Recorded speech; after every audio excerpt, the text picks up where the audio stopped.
There are times when life becomes so heavy, so painfully uncertain, that hope seems to vanish like breath on cold glass.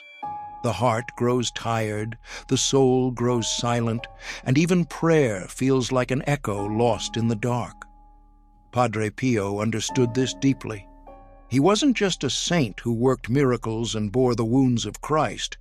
He was also a man who suffered silently, for years, with depression, spiritual dryness, and crushing inner torment.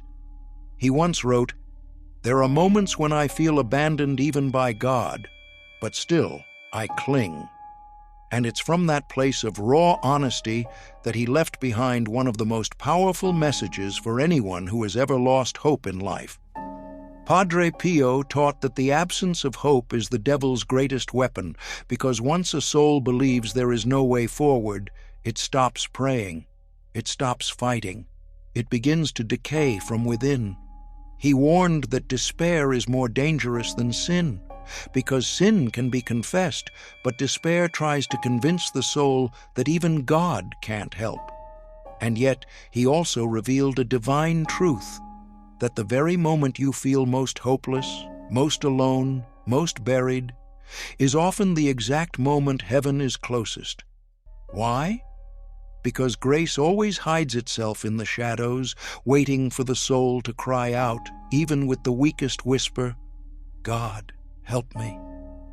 He explained that God doesn't wait for strength, he responds to surrender, and that the smallest act of trust in your darkest moment is more powerful than 1,000 perfect prayers in easy seasons. Padre Pio would say, "Do not let your soul be sad, even if you feel empty. God is still working in the silence."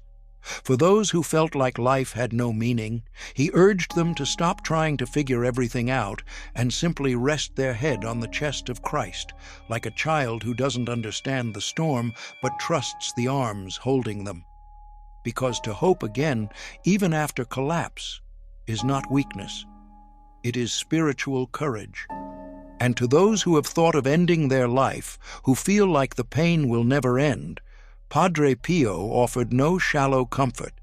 He didn't pretend it was easy, but he insisted that no life is beyond restoration, and that the soul's darkest night is often the prelude to its greatest light. "You are not forgotten," he said. "You are not alone, and you are not at the end, even if everything feels like it." He reminded the broken that Jesus himself cried out on the cross, "My God, why have you forsaken me?" Not because he was lost, but to prove that even the Son of God understands the ache of abandonment, and if God did not abandon him, he will not abandon you. Padre Pio taught that the first step out of despair isn't to fix your life, it's to turn your face toward God, even if all you can offer is silence and tears. He would say, "The soul doesn't need to shout. A sigh is enough when it's directed to heaven." In moments of deep hopelessness, he advised people not to pressure themselves into long prayers or perfect words. Instead, he encouraged small, sincere acts of surrender, lighting a candle, whispering a single, "Jesus, I trust in you," or just sitting in God's presence with a broken heart. These, he believed, are not signs of weakness. They are acts of raw, honest courage, and they are heard in heaven more loudly than any sermon. He reminded souls that hopelessness lies.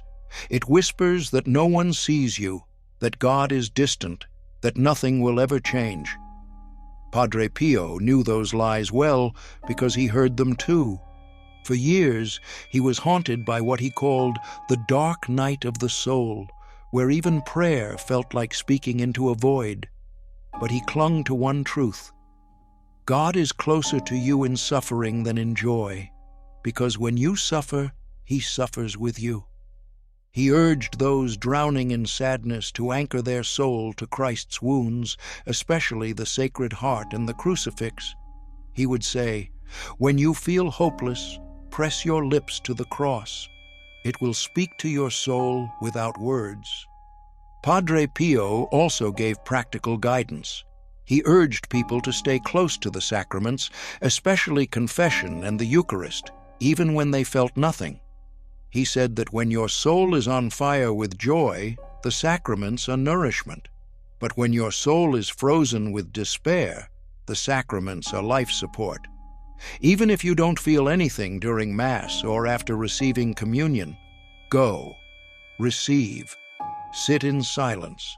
God is still working beneath the surface. Padre Pio explained that spiritual dryness and depression do not disqualify you from grace. They often prepare you to receive it more deeply. Because when everything else falls away, and all you have is faith in God's goodness, that's when real healing begins. He also warned against isolation. The devil works best in loneliness, convincing souls that no one would understand, that it's better to stay quiet, to pull away from others, to hide. But Padre Pio called this spiritual suffocation. He urged souls to seek companionship, especially from people of faith, to talk, to ask for prayers, to let others carry the flame when your own light is flickering. He reminded the broken that even Jesus allowed Simon of Cyrene to help carry the cross. Let others help you, he said. It is not weakness, it is wisdom. Because often, the miracle of hope returns not all at once, but through the hands, words, and love of others sent by God.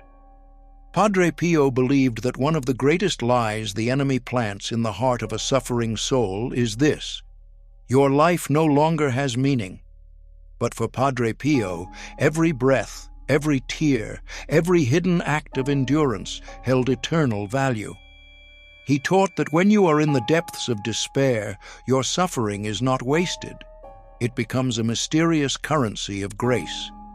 He said, "You may not understand it now, but one day you will see how your darkest hours brought light to someone else." He believed that God often entrusts his heaviest crosses to those he wishes to bring closest to himself, not as punishment, but as a path to deeper union with Christ. For those who felt forgotten by the world, the unemployed, the sick, the elderly, the lonely, Padre Pio had a message. God sees you. God needs you. Not because you are perfect, but because you are willing. Even the smallest act of love, done in silence, is seen by heaven. A whispered prayer for a stranger, a smile through your own tears, a moment of patience in grief. These things are not small. Padre Pio taught that the souls who feel they have nothing left to offer are often the ones offering the most, because they give from a place of pure faith, not comfort. You are not useless, he said. You are a vessel of hidden power. He encouraged people in despair to begin each day with one simple prayer.